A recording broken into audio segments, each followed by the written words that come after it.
Hi, I'm Dr. Drew, and this is Dr. Drew After Dark. Please be advised that Dr. Drew After Dark may contain sexually oriented content and be unsuitable for young children. And welcome to another episode of Dr. Drew After Dark. We appreciate it. Send your emails to drdrewafterdark, drafterdark@gmail.com. Also, the phone number, if you want to leave some voice messages, 818-253-1693. One day I'll learn it, so I don't have to look over at the screen. I'm going to get right to my guest because he's flipping the show all upside down already. My buddy, somebody I admire greatly. I do. Bobby Lee, comedian Bobby Lee. And I've been a fan of yours before I sort of feel like I became friendly with you. I feel like we're friendly. Am I right? When I look at you, my body shivers. Oh, no, I really because look how we're dressed in here. It's a refrigerator in here. It's today. like the Revenant inside here. What is going on here? I'm looking for a carcass to lie in. Yeah, it's so cold. Why is it so cold in here? Because I think they turned the heat on late. There's all sorts of construction and stuff going on. We got to get these vents in order. The voice of God, just trying to defend himself. It's that there's a cement floor in your mom's house. And it gets very cold. It's like having an ice skate. Yeah, you're standing on ice. But it's all right. I'm a professional. All right. I'm going to get through it. So now, when I look at you, I get shivers, not because it's not a sexual thing. I don't look at you and go, wow, that guy. I'm sort of disappointed. Well, I mean, you're pretty cute for an older white dude. Okay. But yeah, I'm not into white dudes. Not your type. Yeah, what is your type? If it comes to dudes or just in general? In my lifetime, I'm heterosexual. Mm-hmm. I would fuck Tom Hardy. Okay. Yeah. So how about the female side? My girlfriend. What? Right?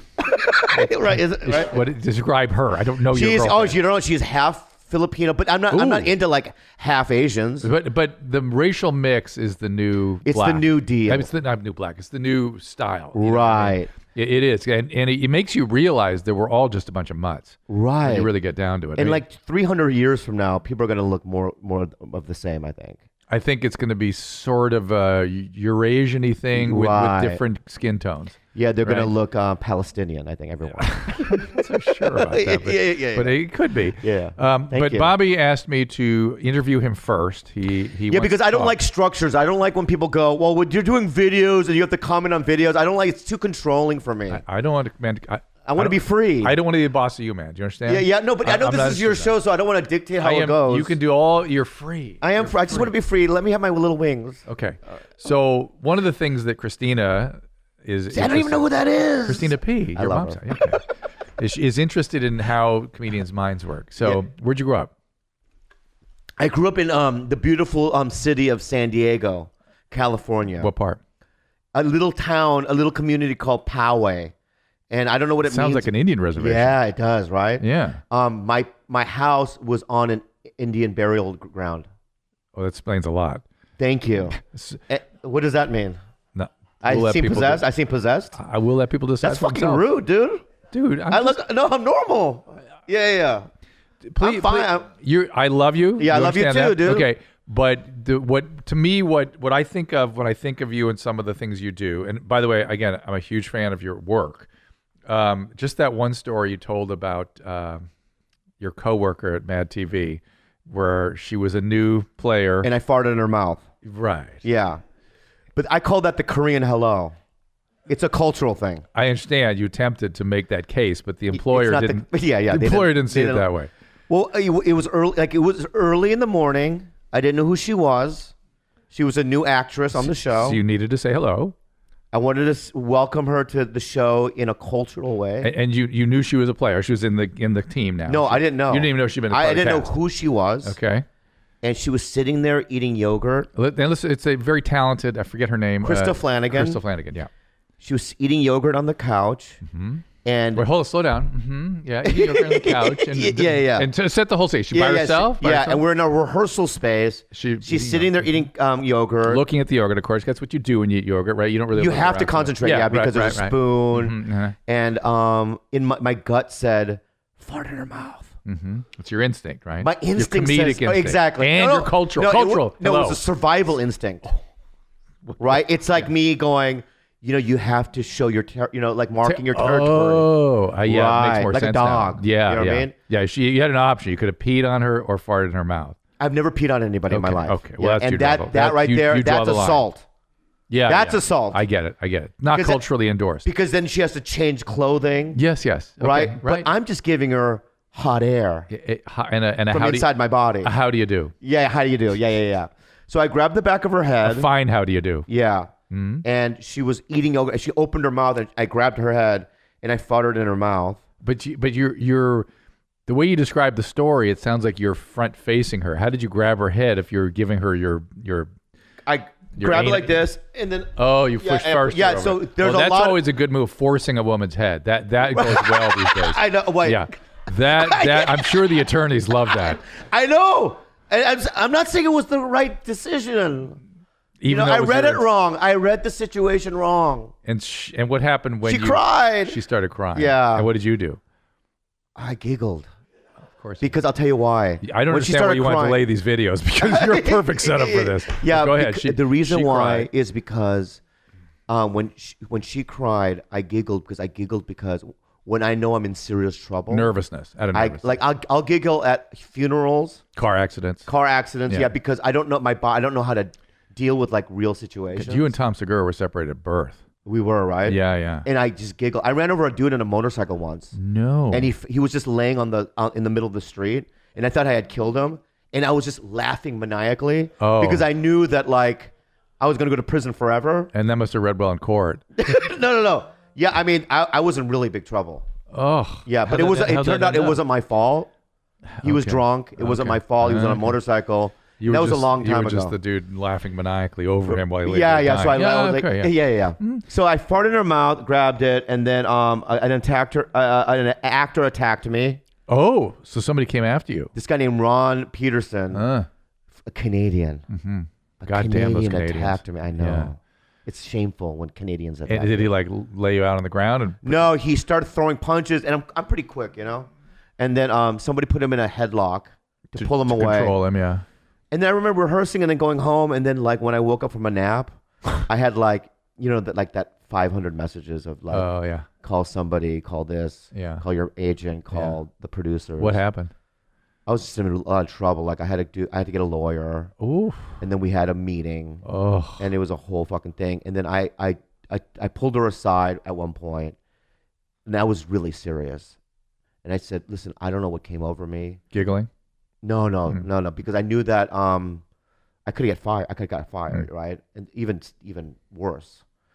And I said, "Listen, I got you a $500 package at Burke Williams, seaweed wrap, the whole thing, and I put you into like she was new on the show, and it's so difficult to be in a big sketch when you're first on a show, and I wrote her into like a co-lead with a pretty popular sketch that I do." And I go, I put you in the sketch. Please don't, please. Right. And she forgave me. Oh, Yeah. she is large-S. Yeah. Yeah. I don't think that would have been good for her, though, to get some. Because at that It's point. never good to sue people and stuff. It's always bad. But Also, but I'm also like, at that point, I was like, a pretty Established. popular You're guy on the established. show. And that wouldn't have been good for her. I don't just think. to fill it out for us, what was the skit you wrote her into? It was a character I did called Tank. I think you can see it on YouTube. And Are we Flanagan- smoking a vape or a pot here? No, I don't. I've been sober for 17 years. Is that rude? No, Did I smoked in here? Not at all. I have no problem with vape. Oh, cool. Thank you. I think, to me, I think the hysteria around vape is way overdone. I think for adolescents, not a great thing. For adults, no problem. Oh, thank you. And tobacco is the problem, not nicotine. Tobacco is what kills people. Nicotine's Right. harmless. So if that keeps you off tobacco, dude, vape It's away. been 2 man. years now, and this is, I don't know. We don't even know what this actually does yet. Like through time. Yeah, they're looking at it. They're looking at it, very yeah. carefully at it. But there is a moral panic over it.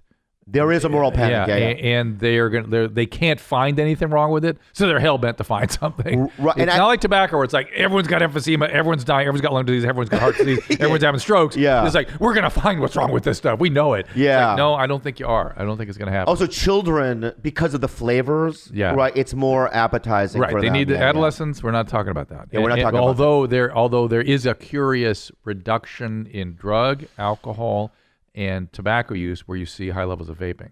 Really? Interesting. Oh, right? that's very interesting. yeah, very interesting. Dr. Drew. Also, I just want to Touch because me. I love you. Thank you. That was great. It was great. You have warm hands. I warm heart. Thank you. That's me. I got the warm hands. That's great. Yours are cold as shit. And I know, very cool. Yeah, I have no heart. But my point is this: last night my brother and I got in a fight because you're a doctor. Okay. And we were eating dinner, and he looks at me across the dinner table and goes, "Dude, you know you're an incel. Have you heard of incel?" Yeah, I forgot what it is though. I'm going to tell you what it is. Yeah. It's men Yeah. who are involuntarily celibate. Right. And I go, You have a girlfriend. I know. He goes, you got that through fame.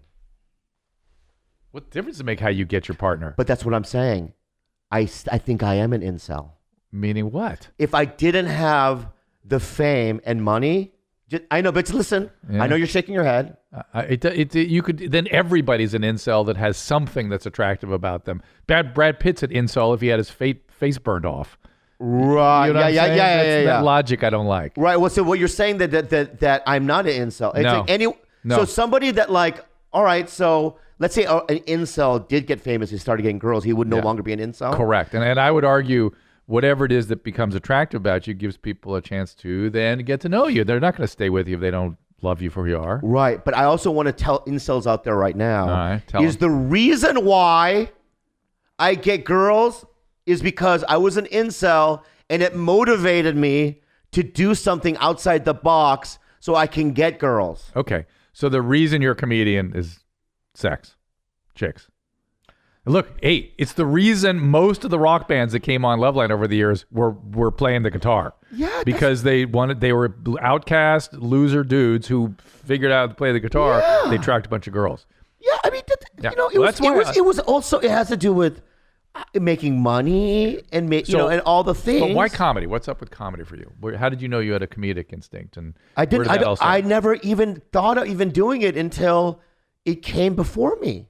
Meaning, how did it happen? But because I was 23. Yeah. What were you doing at the time? First of all, and my parents researched this.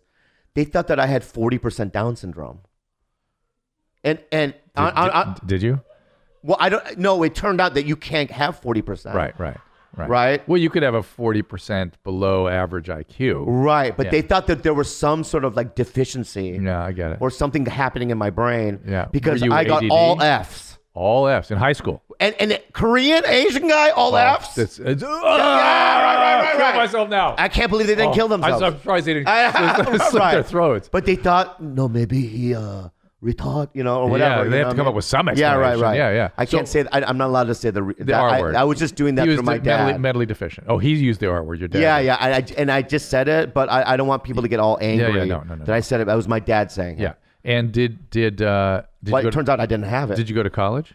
No, I went to junior college. Oh yeah. And then my dad found out that I didn't go to any junior classes. I was in this little room. They had pianos at Palomar College, and I would just show up and I would just play the piano. Are you a pianist? Do you play? I do play the piano. Thank you. Did you learn that from a young age? My parents made me do it. But that you could do that, so obviously you had some Right, talent. but because I had all Fs, though, that they thought that there was something mentally wrong with Do you me. still play piano? Yes, I do. What Why? kind of stuff do you play?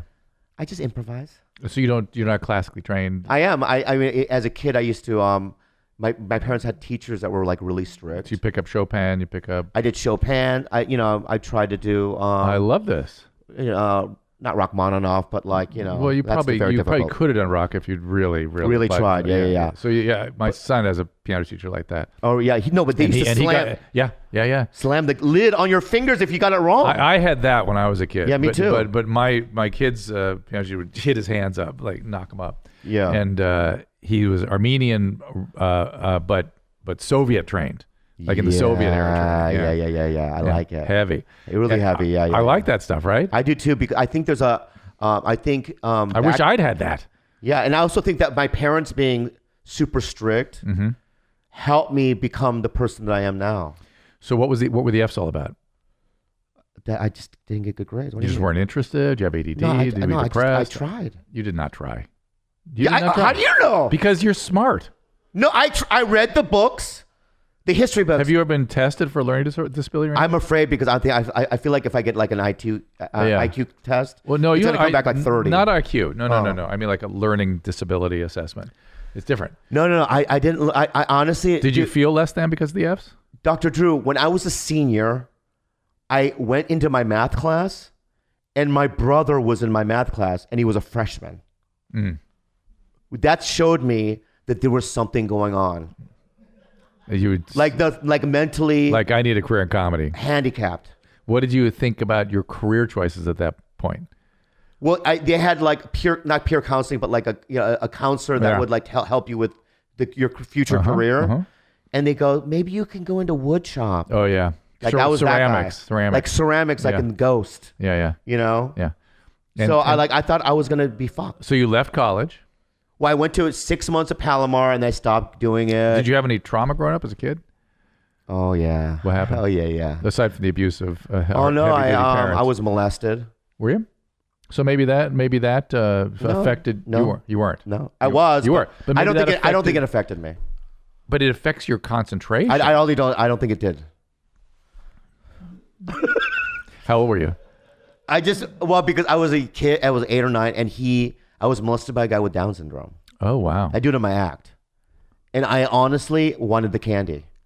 Right. There's always something that the kids want to get out of. This is the truth, and this is going to sound really terrible. Yeah. But we lived in Minnesota, and there was an ice skating rink by our house. But in the summers, it was just a field. Right. And there was a shack where the Zamboni is. Of course there is. And he stayed in the shack, and he had all this candy on these rafters. Of course. And he would lure kids in there once. I went there every day for 3 summers in a row because I wanted the candy. And he goes, and the attention. I wanted the attention, and he goes, don't touch it. And I go, yeah, but can I have this? He had the dipping candy, right? So sometimes on my podcast, has a little bit of a different implication in that setting. But yeah, right. Go ahead. But on my podcast, people will send me dipping candy because they know that story. Nice. Feels good. But it does affect your ability to concentrate and regulate and all kinds of stuff. Well, listen. Let's think about trauma. You can't be subjective about it. You can't be objective about it, rather, because you're. I don't know. It could have led directly to you farting in somebody's mouth. That's all I'm saying. It did. So pretty clearly. There's maybe a connection there. Yeah. But you know what? You're right. I mean, maybe when that happened, I learned, and also because my dad was so physically violent. Okay. Now. Yeah, he was an alcoholic. And my mom was that's why missing teeth because my dad used to punch her teeth out. But okay, so that's why you're a setup for the sexual abuse, right? Because kids that are in these domestic violence situations, physical abuse, they look for somebody to treat them nice. Just give me some candy, you know. Could it have just been I was a cute baby or no? He couldn't resist you. There's that. The guy with Down syndrome couldn't resist you probably. But that's 3 major adverse childhood experiences, right? And this is why I'm here. Well, and it also when I do this on other podcasts, I talk about the real shit. Yeah. They just kind of gloss over it. No. But now you're getting into it, and it's making me feel funny. Well, but I like stop it though. Me. Stop me. No, I don't want to stop. I want you to do it because I like it. If you get 5 adverse childhood experiences, you're guaranteed drug abuse, essentially, if not drug addiction. Right. So I imagine that figured in. Yeah, but isn't it? Don't you think drug addiction is hereditary? Oh yeah, that's why I said drug abuse. Abuse. But if you also then have the gene, then you get addiction. Yeah, it was like a setup for disaster. Because you had alcoholism in the background. Alcoholism in the family. I was I had a violent Korean upbringing. As is the custom.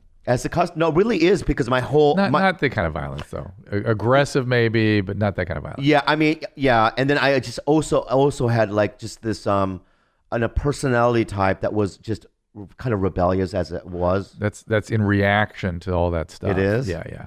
And so were you using drugs during high school? Yeah. Okay, well there's the F. Yeah, in high school I went to 3 drug rehabs. All right, there's the F's. Yeah, and then I also did some gay things. Then that's the sexual abuse, right? Yeah, so because like there spins your sexual identity. You try to figure out what you can. You're adolescent, you can't figure out what I am. Like dudes would literally at parties, and when I was like in middle school and stuff, we would get drunk and stuff, and people would just grab my head and make them suck. Well, because you were a victim. Penis. They were a victim, and the victimizers knew. I just like the party. I don't know. Anyway, you are a party. Yeah. And so how did you find sobriety? Well, what happened was I was just obviously missing a lot of school. I stole like $15,000 from my parents' safe, and I bought a bunch of drugs and stuff, and I ran away from home. Okay, well, that's an opiate move. So you're taking some painkillers? Yeah. And then that's very. I know this disease. Inside and out. Inside and out. Yeah. And I had already been the last time I went to rehab. I already been to 2 places, and this third time, I came home and my parents, I ran away from home, but I came home to get a change of clothing. And my parents' cars weren't in the driveways, but I knew how to get in the house. And then when I got in the house, my mom was on my bed crying. And I punched her a bunch of times. Like, it was really fucked up. Were you just out of your head? That was out of my mind. Yeah, I was on a meth binge. I was saying, it sounds like meth. Yeah. Opiate. And then my mom forced me into her car to drive me to school for some fucking reason. Whoa. Right? And I jumped out of the car while it was driving. And then I ran down this field. And my mom had this red Mustang. And she was like... Driving on the field. Yeah, driving on the field to find... It was really a disaster. And I fell on a pothole, a hole. I fell on the ground. And then something happened to me, dude. I had a spiritual awakening. Right in that pothole. I had what they say a moment of clarity. Yeah. And how did that speak to you? What were the kinds of thoughts you were having at that moment? The only thing, it wasn't a thought though. It was more of a feeling of warmth and a feeling of hope that I've never had before in my life before that. That for some reason everything was going to be okay, right? But I knew that I had to get sober. Oftentimes, in the kind of situation you're describing, people will have the initial thought would be, this is not supposed to be my life. What the fuck? Yeah. Was it that? Yeah. It was that, and it was also, would have little thoughts like when I used to, like, there's a friend of mine, I used to go to his house and we used to smoke pot in high school. And one day I was smoking pot with him and we had missed school, and he looked at me and goes, dude, we're going to be doing this for the rest of our lives. Is he still? I don't know. I lost contact with him from high school, but I looked at him and it struck me in the heart. Yeah. Like, oh no. Well, interesting. Usually those moments of clarity follow some sort of novel interpersonal experience. Usually it's with a new kind of person, usually a sober person. This is the first time I've heard of a drug addict getting through to another drug addict. It's pretty good. Because he's kind of scared me. Like, this is not what I want. And maybe he was having his moment of clarity right then and there. That could have been the case too. Yeah. So anyway, I went to then my mom picked me up. Well, now you're treatable. At that moment, you're treatable. Right, and I went to this place called the McDonald's Center in La Jolla. But here's another second thing that happened that was a God shot. Now, when I say God, I don't mean it's something. I know what you're talking about. Yeah, you know what. For the average person, that's a shorthand for something magical was happening in my life. Yeah, exactly. Yeah. I was open to it too. Yeah. And I had a bad day at treatment, and I did. What does that mean? I woke up, when you first have that spiritual awakening, you're on a pink cloud, right? So the negativity came in. Right. And then one day I was in treatment and the alcoholism and the negativity and all the brain stuff started kicking in. So again, for people that may not know how that works, in this disease of addiction, you see negativity everywhere, you blame everything. It's your brain's way of trying to get you to go use. Right, that's what it was. Yeah. And I also was trying to get out of the place. Well, that's right. Because the feeling, whenever the feeling is for opiate, you were coming off opiates. But at that point, no, I had already gone through that detox. Okay, because opiate withdrawal, the part no one ever talks about is there's a sense of desperation. Desperation is that's the most uncomfortable part of the withdrawal. And in response to that desperation, addicts think, I got to get out of here. But if you're not coming off opiates, the I get to get out of here is your brain going, use. Yeah. So, And I did an outburst. I said, hey, to the counselor and some kids, I go, there are no Koreans. Oh, that's why I need to get out of here. Racist. Right? No, that was my point of view. Yeah. Oh, perfect. There are no Koreans in sobriety or any of the meetings I go to. Right? We aren't supposed to be here. Whatever. I did that fucking thing. Right? I love it. And they were a little, taken aback about my little explosion. Yeah. But something happened the next day. I got a knock on the door, and when the counselor goes, there's someone in the lobby to see you. I go, who is it? They go, just come out in the lobby and meet him. And I came out in the lobby, and there stood before me a Korean man. Oh. With long white hair down to his shoulders. A sensei. Right. He had tattoos to his wrist. Nice. And he stood there. He looked like a character from Mortal Kombat. Yes. And he stood there like this, right? Did he speak to you in Korean? No, he didn't know Korean. Do you know Korean? A little bit. Okay. He was adopted when he was 11. And he did maybe a little Korean, but he never spoke to me. I just think it'd be much cooler if he Yeah, did. yeah, whatever. And he looked at me and he goes, "I Dan." I go, "You're Dan?" He goes, "I your sponsor." Oh. And So they went and got a temporary sponsor for you. oh, but this dude had a lot of time. Yeah. Oh, no, they know what they're doing. Listen, This dude was hardcore, bro. I'm telling you, that's a good program you were in. It was, yeah, yeah. And so set then you what up. happened? I got out, right? And I would say shit like, because I was kicked out of school for so many times that the school, my high school was like, "You're not going to graduate with everybody." And Dan goes, "You are." I go, "How?" "You're going to do 0 period. You're going to do lunch period. You're going to do night school. You're going to do a school on Sunday to catch up." Plus, he had me do like 9 meetings a week. Wow. Plus, I had to go to school. And you did it. I did it all. Okay. That speaks to your moment of clarity, because if somebody hasn't had that and you try to get them to do that, no way. Right. No way. I was willing to do anything Right. it took Well, that's to stay alive. That's right. And that's what people say when they're really ready. They go, "I'll do anything." You go, "Okay, ready? Anything?" Yeah. Here we go. But can I just say this is that I know this about myself. I can't take a lot of spiritual pain. I can take emotional pain. I can take physical pain for years. But when it comes to my soul, right, I have a window of 2 years of using, and then I can hit bottom again.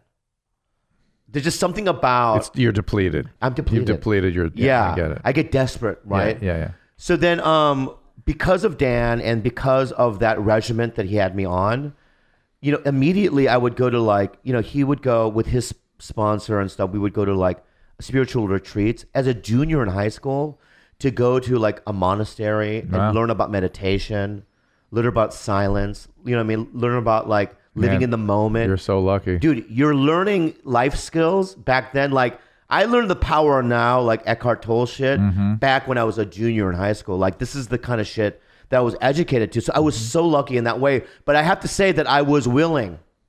Yeah. You have to be willing. It's sort of more than willing. Yeah. Willing to do whatever it takes. Whatever it Yeah, takes. so good for you, man. So this is what happened. So then when I graduated from high school, like with everyone else, he did it for me, right? Yep. And then I immersed myself in recovery. So I stayed at home and I did a living amends to my parents. Wow. So I would work at their store for free. Oof. I was there, like I would, Did they have any idea what was going on? They did. They were like, because they took the classes as well. Okay. And they did the best they could as Korean parents. And I did your dad get sober? no, Yeah. he didn't. But That's his journey. that's his journey. Yeah. And I don't know, man.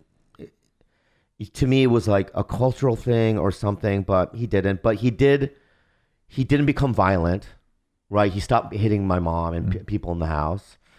But that was something that just didn't happen for him. Good. He's Well, still alive, but yeah. But he changed in a very positive way.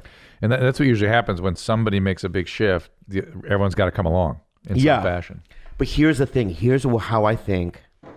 So I went to this recovery McDonald's, which was in La Jolla. So check this out. When I lived at home for a couple years, but when I did move out, I moved to La Jolla because that's where all the kids I went to rehab with. Yeah. That's where Your all my home meetings meetings were. were. Yeah. And I would Sure. go outside of La Jolla as well. Sure.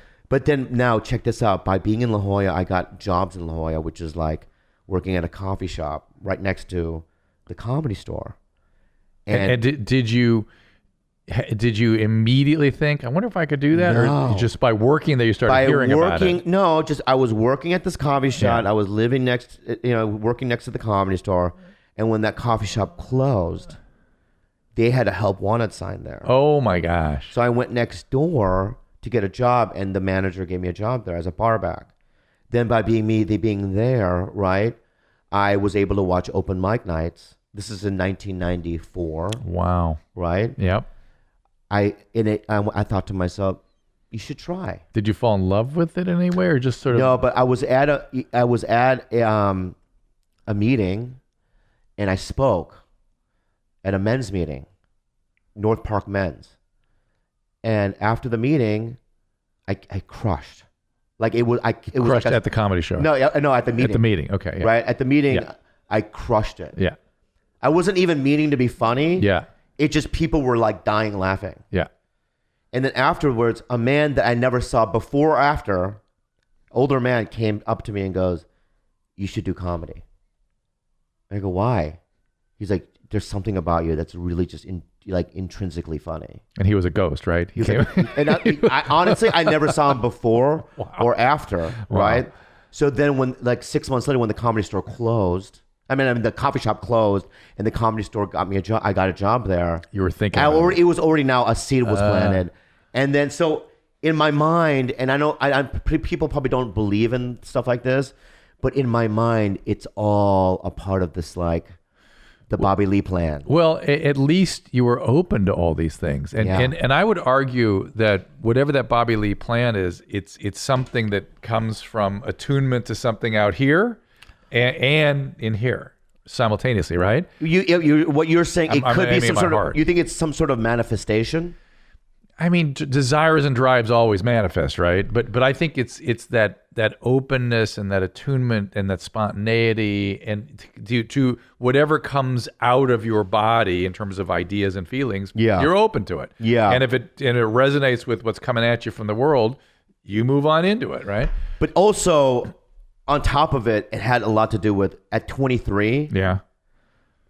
The only women that I had been with were prostitutes. Right? Yeah. So that was also, and also I was running out of money. Like I waited tables as well. But in my head, I'm like, how am I going to ever buy a house? And how am I going to keep this prostitution problem going? Yeah. Or, you know what I mean? You were sober doing prostitution? Yeah. That's not good. And that's not good. Did you tell, what's his name?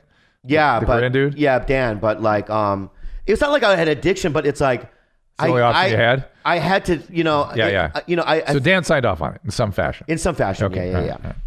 It's not exactly spiritual. It's not spiritual, but you know what? I mean, it happened. Yeah. So, but basically, basically it was like a bunch of things, like how am I gonna, what my future? The guy said that I should do it. Yeah. Oh wow, this Comedy Store. Yeah, and you just so all these elements. You move Right. towards it, and then let's, for people that weren't Mad TV fans. So it's Alex Borstein, you, Mo, Key and Peele. Both of them were on it. Yeah. Mo Collins, Mike Barinholtz. Mike Barinholtz. Yeah. I mean, just at the time, Will Sasso. Yeah. I'm leaving a couple people Brian out. Callen. No, we left somebody else out important. Mike McDonald. Oh, Michael McDonald. Yeah. There's a lot. Yeah. And we experienced you guys. You were part of that group that would come over and do Loveline because we were on the same campus. I did it with. I remember doing it with Arden and all those guys though. But you were there. That I know. I didn't do that. I did something. You came on the radio show. You came on the radio show, but yeah. they used to come on the TV show. Sasso and at least a couple other guys would come on the Barinholtz, I think, would come on the TV show every year because we did like 5 seasons or something, and every year from the first season of Mad TV. They would come in there in June and go, "That's it, we're out, we're done. They're canceling us." Oh, right. And then season 3 are like, "Look, I know we've said the last 2 times. This time, for real, we're canceled, for real." And just keep going. It went 14 years that way. Every year. I came in on year 7. So basically, that's why, because it started with us year 1 through 4 where they were telling us. So let me just work on the timeline. So I started in 95 stand-up, working in La Jolla. And then 4 years after that, I got The Tonight Show. Wow. That's crazy. Leno, right? So it happened really quickly for me. And then as soon as I did that, I got Mad TV. But it's interesting how if you're doing something that lines up with your natural talents, it is relatively easy.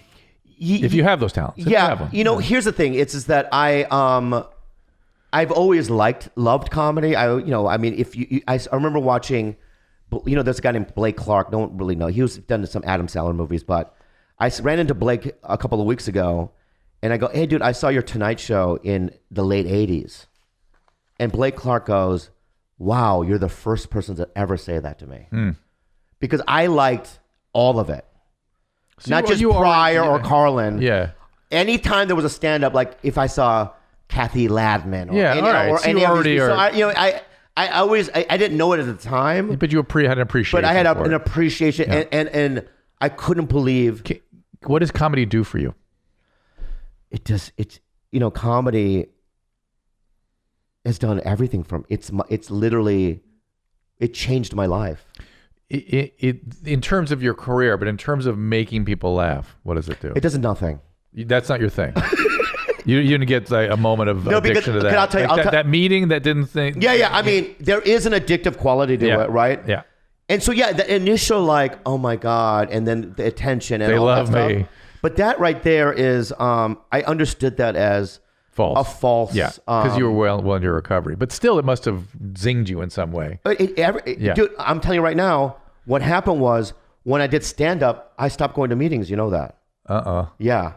Because it replaced it. And then when I was 30, and when I got Mad TV, I relapsed. Yeah, so perfect. And I almost died. Yeah. I almost fucking died, dude. Yeah. Well, that's where this thing goes. And that's why now then 2 years later, they fired me on Mad. I got sober and then they rehired me. And now I have 17 years, March 6th. Congratulations. Yeah, so thank you. But it's a big deal. People don't understand that. But so I've been in and out, that one time. But you helping others? Yeah. Good. It's key. You figured out your sexuality. See, didn't you? no, I'm heterosexual. Okay. Yeah, 100% heterosexual. Yeah. So here we go. You want to do the video now? Let's do the videos. Right. I wish. But see how that was better to do it this way? Yeah. Because now we get to we opened up, we bonded. Yeah. We connected, And your response and to the now videos will make these sense videos, now. Yeah. Okay, what do you got for us? Okay, Jackass. All right, so I got some voicemails for you Okay. from someone that is giving, is trying to get a hold of a lady that he met earlier that day, and this is the natural progression of these voicemails. Okay, so there's a lot of stalking behaviors going on these days. Young males, a lot of it. And Tom and Christina are particularly, they are, what shall we say, admirers of that whole genre. So here we go. Hi, Ashley. This is David. It's 5 o'clock Tuesday afternoon. I don't know what time you're coming home.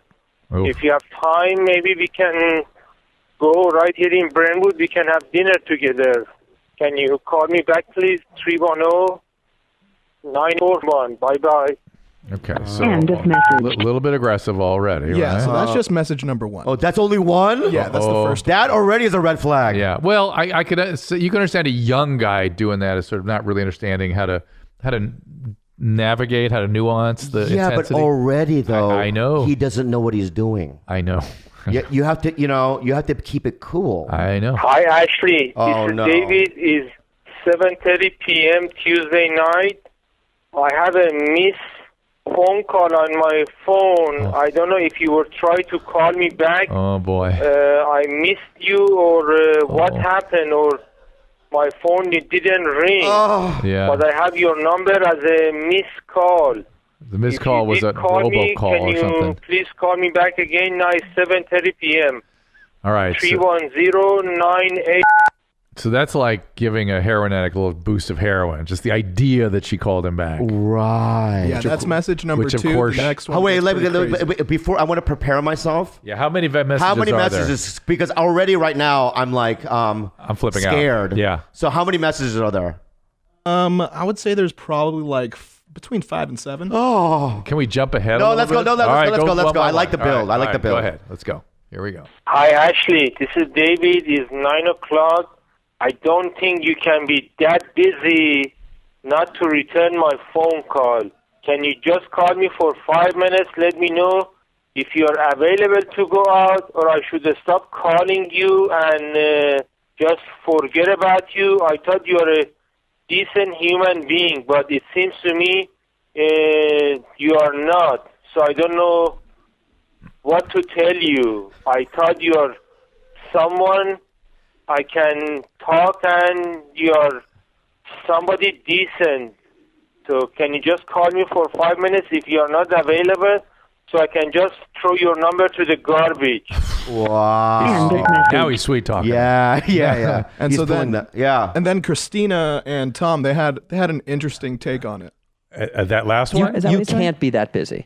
Right. You And, like- can't be that busy. And a decent person wouldn't be that busy. Impossible. Decent No. human beings aren't busy. So are you going to call me back, or should I throw your shit in the trash right now? You can feel just the end. He goes, Yeah. so I don't know what to tell you. Oh my god. Which it's like almost a murderer's ploy of like, Yes. His brain I could was kill you. deciding Yes. whether to say something aggressive or not, and then he ended with like, or do I throw in that garbage? Oh. Like, Yeah. He didn't know whether to be like, fuck you. Or right. back. Sorry to the but dogs. he saved himself at the end by just He did. saying, just come on, call me Come on, back. come on. Or do I just need to stop this? I wonder if he calls again. Wait, stop. Here's what's even scarier. is we're listening to the phone call. Yeah. We're not looking at him sitting on the couch. I know. Like this and just sitting there. Yeah. Right? For hours. Oh, yeah. And just thinking about it. Oh. And then looking at the phone. We're not seeing that part. Oh, my God. Him sharpening the knives. Oh. You know what I mean? Yeah. Looking at the gun, seeing if the bullets are still in there. Oh. Yeah. Wow. Ashley, again, you call and the phone is disconnected. I don't know what the fuck is wrong with your phone. Every time you call, you disconnect it. I don't know what the fuck is wrong with this phone call or the way it is. I cannot even talk to you. What is this? End of message. Oh, Jesus. Here Do we go. even know how? aggressive. Do we even know how he got her number? Do we know what happened? Like where this encounter happened? Yeah. Has Ashley ever called into your mom's house to explain what happened? This was just sent into your mom's house. Yeah. So we're not sure how this guy got this number. We just Okay. know that he did. Right. It probably, you know what it is. It's somebody. The mistake is she gave her real number. This is why women don't give the real number. This guy fucked it up for all of us. Yeah. Yeah. You are fucking asshole, motherfucker prostitute. You suck so many dick, motherfucker prostitute cocksucker. You are prostitute just like your mother. You are a fucking asshole, cocksucker, motherfucker prostitute, motherfucker. Yes. End of message. I love him now. And this gets worse. You know what it is, guys? I kind of relate to him. I relate to him. Have you done this? I have. You No, I have. punched, No, you punched your mother. No. You punched your mother. Let me just say something. My brother and I, Yeah. when I was a senior in high school, Yeah. I used to go, let's drive by Rebecca's house. That was a girl you liked? Yeah. Because I'm that's- into unrequited love. But no. That is called stalking behavior. It's unrequited love. That is fucking stalking behavior. Unrequited love. Call it what you will. No, I'm telling you, it's. It may be can that. I tell you why? The behavior is stalking No, can I behavior. tell you why it's not stalking? Right? Why? Because I was friends with her. Oh, I'm sure she loved you. And I didn't jerk off, right? That's nice. And all I did was this: we would drive by her house, it was right by her window, right? And we would sit there for hours. That's not stalking behavior. I know. There's nothing And about then it. and then as soon as she turned the light off to go to bed, I would turn to my brother. She's safe. Oh, you were watching over her. Oh, I'm I a see. good So you're an guy. altruist. I So cared. so to be fair to you, adolescent stalking is very common. You know, sort Thank of, sort you. of gentle God, you mentioned me stalking. feel weird, Yeah, dude. but we're seeing it now in young adults a lot. Really? Yeah. And this guy's that. Yeah. Hey, you motherfucker prostitute cocksucker. I know. Call me and you say so many bad words. You are prostitute like your mother. So ugly, short motherfucker. You should go and suck so many black dick right in Sunset Boulevard, mother prostitute. You are so ugly, motherfucker. You think I mean it? I said you are beautiful. You are cocksucker, motherfucker, ugly, fucking short girl, cocksucker, motherfucker. Don't call me and say bad words because you are so ugly, motherfucker. You could come and suck my dick. You don't even want to suck my dick because you are so ugly, motherfucker. I have to put a pillow on your fucking face, not to see your What? fucking face, A what? ugly, short girl, sucker, motherfucker. Don't call me anymore. End of message. More. She never called. So what do you think, Dr. Drew? Is that an overreaction or? It's also just, Perfectly normal, perfectly natural. you can't have her suck your dick if you have a pillow on her face. And And then why do they always go, you suck black dick? I know it's why don't they get it's- racial? It's racist. It's Why to me, that's do they have to full-on go there? racist. Just I say know. dick. You Yeah, know, Bobby, I it's interesting that you say that. We have a clip for you.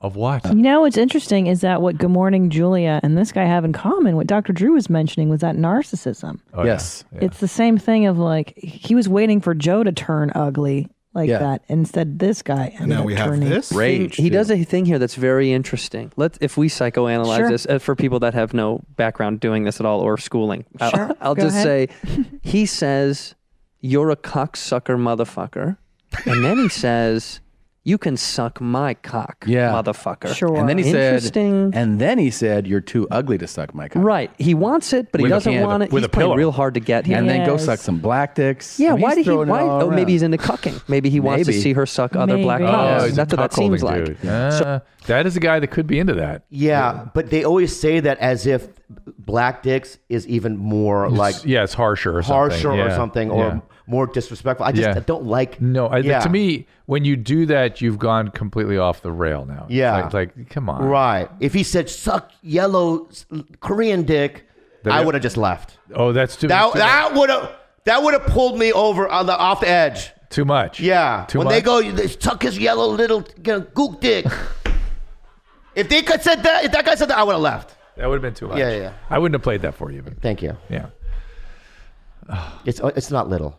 Do you watch? It's not little. I'm sure not. It's proportional to my body size. Okay, medium. You're medium Small. size. I'm just small. No, you're not small. But when people go, I hate that stereotype when they go, Asians have small. You're like, you think Yao Ming has a small dick? I don't think so. You think God gave him the big feet and the big hands and the little dick? He wouldn't be No, that cruel. he has the proportional, right? I'm sure. And I'm this. Yeah. You know, my dick looks like E.T. when he was in the river sick. You're a little defensive. Remember when E.T. was in the river sick? Kinda. That's what, like, gray and just Yeah, he like, pulled his head back down. yeah, right. And then when I pull it out, flowers die and the glow's gone. Oh. But if somebody touches it, it's Yeah, fine. There we go. There we go. It's going to go home. we got it. Yeah. Oh, there we Yeah. go. I don't ever want to do that again. Do you watch Killing Eve? I don't ever want to do that with Why? you again. Did that feel That weird? was really weird. Everything else has been cool, but that's That was weird. honestly, that was like me putting my penis on the tip of your rectum. Oh. That's what I felt like. Oh. Yeah. So let's Well, not it felt do that. like that to you, and I know you've had some issues that Yeah, way, yeah, so yeah. I don't I don't want to wanna do that evoke again. that for you. Are you watching Killing Eve? No, is that the one with the Sandra Oh? Yes. My girlfriend's seen it. Oh my God. It's great. Oh my God. You will love it. I can't watch it Why? because I can't watch anything that if I know somebody in it.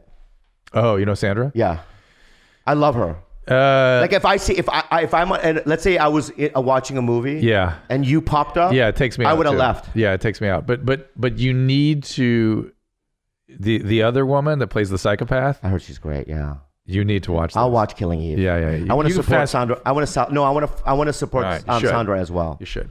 All right, is that have we done our job with the videos? That's all the Okay, videos. we've got a couple of questions for you. Oh, we got through that. Yeah, you did a good job, Bob. You really did. I'm a 25-year-old and I have fetish of watching transgender porn, but only girl with girls. Girl with girl transgender. I always have to map these out. A trans woman or man in that matter, but it seems to be a big fetish. However, I only find women attractive and I only have sex with women. I don't know what to think about this, but it's bugging me. Why can't I get over this fetish? Blah, blah, blah. Keep the jeans high and tight. Yeah. Okay. I'll be watching the show every This Friday. is a man watching porn. So, man, I can't figure out if he watches a woman and a female and a transgender female, or what he's like. He just likes transgender stuff.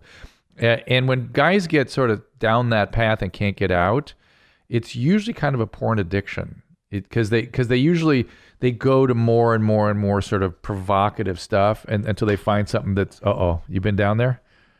You okay? Are you still there now? I watched something. I can't say it. You watched something recently? No, I'm on a ABC sitcom of family. Oh, yeah. And like if I say it, I don't know. Okay, I don't want to hear about it. I want to tell you though. I don't want to hear about it. Okay. You can send a video in later, or voicemail, right? Yeah. Okay, we won't know it's you. Yeah, but this I really. Well, you had sort of a sexual addiction thing with this stuff, and with the so, and it's not a big deal because it's never. Look, whatever you're into, but you see it doesn't translate into his real life. So you know it's not his preference. It's just sort of a visual thing that he has to use to get off. So bottom line, take some time off. I also want to say this about porn in Time off. itself and how technology and as it relates to pornography. Oh, it's a big deal. In the 80s, where I grew up in high school, Yeah. if you wanted to see porn, you'd have to go to an empty field. Or a theater. Yeah, take a rock. Yeah. Open up the rock. Yeah. And there's a Hustler magazine Yeah. that everyone watched. Yes. and there's a mildew titty. Yes, you know what I mean? with the smell. Yeah, with the smell, right? And you would just jerk off really quick. I mean, that's our exposure to porn, right? Although, even with that limited exposure, Yeah. there's something about the 14 to 16-year-old brain that you see something in those pages that becomes the thing for you. It's so weird how male brains get a preference during that But age. imagine now, though, kids, I know. That's kids can watch. We don't even know. Everything. Average age of exposure is like 9 or something now. It's Oh, my crazy. God. We have any idea. This is where all that stalking shit comes from. You think so? I think so. I think that's where it's coming from. Here is a question for you, Bobby. Maybe I like old man porn. old man with young women. Yeah. Okay. Whatever you're into, man. And it's getting weird. Is your female companion a lot younger than you? Just curious. Okay. Do taller women? This is for you. Do taller women have longer vaginas? Justin wants to know. No, but can I tell you my theory on that? Go ahead. And I want every guy to do this. If you're on a date with a woman, first date. This is Sir Walter Raleigh. If you're really this is going to work really well for you. Okay. Okay. Look at her at a dinner table. Look at her eyes, and tell her this: the size and shape of a woman's mouth is directly proportional to the size and shape of their vagina. Oh. And then watch her lips during dinner, and they'll do this. Oh, I see. Yes, they'll telegraph. We call that telegraphing. They'll make their mouth. I would smaller. argue, Bobby, that if women were men and not women, then for sure that's exactly what would happen. You know what I'm saying? That's what a man would do if he were a woman. Yeah. All the time. Yeah. But they're not. They're women. They're way better than us. I know, man. Way Jesus, better. It was just a joke, bro. I get it. I get all emotional, I'm dude. emotional. I'm just pointing throwing it out there. difference. Just throwing it out there, man. Fuck. Bobby Lee, what's coming up? Where's the podcast? Where should All we right, go? so I'm on a show. I'm on. When does this come out? Gentlemen? This will come out, I'd say probably early March. What? Yeah. It's about the time when I'm going to do your podcast. I'll be on your podcast. Oh, you're going to release this later? Yeah. Yeah, we're banking a couple episodes. I'm going to be in New York for a while. All right. Yeah. So here's what I want to plug, okay? All right. I want to plug my podcast. It's called Tiger Belly. I can't wait to go on it. I really can't. It's going to be so much fun. And honestly... Why were you surprised when I said I wanted to go on it?